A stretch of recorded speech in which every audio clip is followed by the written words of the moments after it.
Okay, so today's combo is an oldie but a goodie, right? In fact, we played a match against someone running it just the other day, which is fantastic. See, it's good old blood on her hands, Shiyana with some whips. Now, I don't know why my HP is at 37, right? I picked the practice dummy, so I'm guessing it just tried to set it to max, and then I took some damage. But it's turn 2. We have the copper setup, we have the gold setup. So basically, you wanna run high striker, get some copper, and then you can blood on her hands and just let loose a flurry of player attacks. So we go cash in to go positive and draw. So we're going to pay for that with the gold.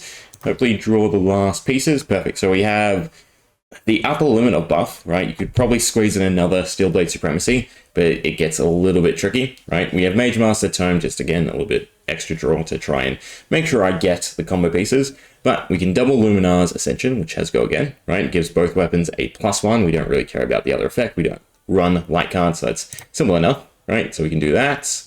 We can do that. So they're both now doing 3 damage apiece. Then we can also Steelblade Supremacy, so until the end of turn, target weapon gains +2, and whenever this weapon hits, draw a card. So in a normal deck, right, this is where it would really pay off. You'd have a big swing turn, and you just continue to fuel the fire. But then we have Blood on Her Hands, which actually, as I'm thinking about it, I'm missing a copy. No, it's in my arsenal. I know what's going on, don't you worry. Okay, so Blood on Her Hands, you get to pick 3 different modes up to twice, so you can spend 6 copper, but we don't need the go again more than twice. We don't need the attack more than twice, theoretically. Now, this is where it gets a bit iffy. So it says target one-handed weapon may attack twice this turn. On Talishare, you can stack it up, right? You can get extra attacks. If I pick that mode twice, I can hit 3 times with a weapon, which goes against the wording, so I'd absolutely assume that the wording in proper play is it only swings twice. You get 1 extra attack this turn, and you can't stack it further, which is kind of, I guess, nonsensical. Maybe I should look up some Kasai play, old Kasai, see how it works. But anyway, I digress. We will Steelblade Supremacy first. We'll pitch away the Tome, nice and easy, and we'll just buff the left-hand one, right? So we got 3 and 5 damage. We then play Blood on Hands. We can get rid of 4. Actually, the first one's, is it 4 and 4? What am I doing? First one's 6, second one's 2. Yeah, 6, right? Because then we can pick each mode. Go again, attack twice. So we buff, probably spread around the buffs. I mean, you could just make 1 massive weapon. Go again, and then second attack. Now, on this one, right?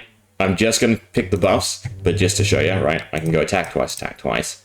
And we've got 2 dots so far. If I continue to stack them up. Ah! Never mind. Maybe. We'll see if it lets me swing, but potentially Talishare has fixed it. So I should be able to swing 4 times, but I think Talishare fixed it, which is fantastic to see. Yeah, okay, good. It's not broken. It is as it should be. But what we want to do then is probably revert to the start and do the buff, because I do want to see, again, the maximum amount of damage we could actually do. So revert to start of this turn. Yeah, perfect. So practice dummy, right? Get a cash in, pay for it with gold, done. Double Luminars, Supremacy, pitch the Tome, buff 1 flail, Blood on Hands, again pay 6 for the first one, so you can pick all the modes, buff, go again, and attack twice, and then just spread it around. For proper play purposes, it might be better to not, right? Maybe. I do have 1 damage done because of the high striker, right? Just to proc it. Second one, we only want the buff. The buff. And then 1 and 1. So we can attack 4 times, right? I'm curious. May attack twice this turn. It's such interesting wording, right? You can tell how old. Well, it's not even that old. It's Everfest, actually. Right? Up to twice? Because surely in Kasai there were some other ways to attack an additional time. I guess that way you couldn't go too crazy with Blood on Hands, right? If you're already attacked twice with a weapon, it wouldn't let you attack anymore. But 99, so we can push 4. First one is doing 7. So 7, 14, plus don't forget the Rune Chant procs, and then a double 5. That gets us not a bad amount of damage, right? 29 damage in a single turn with a decent amount of Rune Chants. It's obviously not as glorious as it once was, when you could just stack everything on one flail, right? Because then obviously the damage ended up being more. But we can probably end up squeezing that second steel blade. Let me look at what we can do exactly to fit it in. Okay, there's a chance it plays out how I want to play out. So again, we can cash in. No.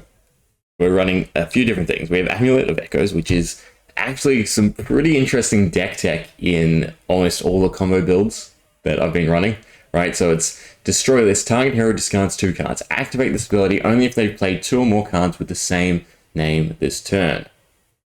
No, never mind. It is horrible. I don't know why, but in my head I'd split that up, right? So you can only activate this if you've played 2 or more cards. Yeah, that would have made it insane. This is actually worse. Anyway, forget that. Amulet of Ignition, right? The next ability you activate this turn costs 1 less. Abilities being effects on cards, I want to say is the ruling, right? So for instance, weapons, your own hero ability, or any equipment. Playing cards is not an ability, that's an action, right? That's my understanding, at the very least. But we can start with the Amulet of Ignition to start our turn, and that then allows us to Mage Master Boots. And we might as well start with the tome then. So we can pitch the Arcanite Shard, which will allow us to have enough resources for the Steelblade Supremacy. Now, there is another Amulet of Echoes in this deck, so we have to lock in that it's the last card, right? So we'll pay with the gold. Done. And perfect. Look at that. Right, so if Amulet of Echoes actually worked, that would be fantastic. Target hero discards 2 cards. Activate this ability only if they have played 2 or more cards with the same. That is atrocious design, isn't it? Right? You have to hypothetically. God, I can't say that word. Hypothetically? Yeah, I think I want to hypothesize, but I mean hypothetically, they'd have to play the same card twice for you to get value out of this. I mean, making them discard 1, sure, but even that's kind of weird, right? And the cards would have to have 0 pitch. Yeah, this is there is no state, right, when Amulet of Echoes is playable. Anyway, $9.99 starting off again, right? So we can go Steelblade Supremacy. Again, probably split up. The draw is the big thing of Steelblade Supremacy, right? Imagine what you could feed into, because your flails will have go again infinitely, so that's fine, right? So you catapult from the flail combo into something. That's at least the idea. Although Luminar's Ascension does sort of work against that, right? Because it's... No, it puts it to the bottom of your deck, so that's fine too. Okay, so we've got 2 Luminar's Ascension. We can double Steelblade because we have enough floating resources thanks to the Tome, Amulet of Ignition, and the Mage Master Boots. And then this goes on the other one. So it's not a huge amount of extra damage, right, over the previous combo, but still, it's nice. Do 6. Buff, go again, twice. And then pick each weapon. So it is letting... I guess I try it and see. Again, the wording is that you can only use it on yourself in this situation. Is there any rationale where you want to discard? I suppose in Berserk, once upon a time, before it was banned, Amulet of Echoes would have been a cool choice, but now it's garbage. Okay, so 2, maybe it has a place in Bruce. That we might look into then. Buff, right, so now we can attack. Oh, I guess I have to pass. Yeah, 1. So again, you could just supersize 1. So you could end up giving it, was it 4, 6, 8, 10. So you can make 1 hit for 11 with each swing, but again, it works out to the same damage overall. And you want the rune chant damage more so, right? So every time you hit, well, I suppose it depends what the damage point is to actually get the damage across. But you don't necessarily need the rune chant token. You just exhaust their hand, trigger all the effects, draw some cards. We don't care about breaking the chain either. So if I use this, it just does nothing. Activate this ability only if they have played. They being the targeted hero.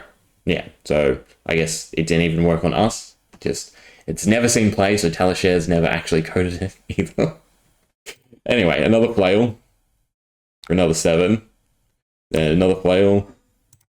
And then lastly, another flail. So we would have drawn 4 cards potentially. But overall, we still did... What was that this time? 34 damage. So yeah, the extra 2 does help out. Actually, that's kind of weird. How did it end up being so much extra damage? It's a fun combo. It's a fun effect. There's a whole bunch of better equipment you can run now, right? You don't have to use Crown Dominion for the cash-in. Again, I just wanted to make the play consistent and max it, right, to an extent where we needed, again, 2 floating resources for the Steelblade Supremacies and 5 cards in hand, or 6 cards in total, to get everything off. But yeah, I think that's still fun, more or less. We can, I think, do I have to end for it to calculate? I think I do have to end for it to calculate. All right, if we concede now, we can see that the threatened 33 per turn 16, 4. So not as high as, again, Snatcher Prism. That one was insane.